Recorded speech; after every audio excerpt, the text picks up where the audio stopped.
Hello hi नमस्कार जय जगन्नाथ। आपण मानक पई पणस भजार भिडियोटी आनी आपण मैंने शेष जाए देखु। मो पणस को ये भाव में काटी देछि देखु यही साइज रे मु काटी पणस को मु एबे गैस ऑन करी गोटे प्रेशर को बसई दउछि। प्रेशर रे से काटी थिबा पणस को मु दे दउछि।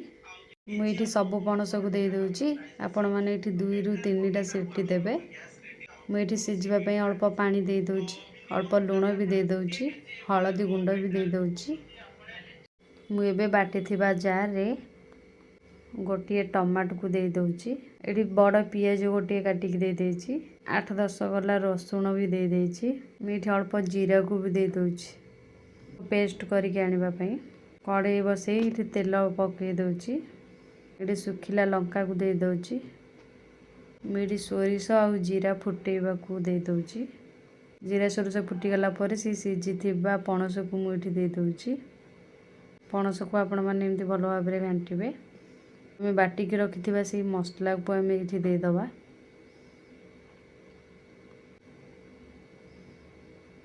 मसला को दे सारे आम ये भल भाव में घांटी दबा। ये अल्प लुण को भी पकई देछि, हलदी भी पकई देछि। जेहेतु मु सिचारे हलदी पकई मुझे अल्प हलदी देउची।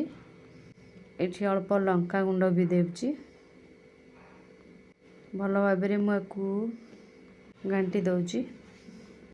गैस स्लो करिकी मु घांटुची। एठी आपण माने एठी पणस को बारंबार टिके घांटुथिबे नहले तळु लागी जाई पारे। बे हमर पणस भजा हे गला।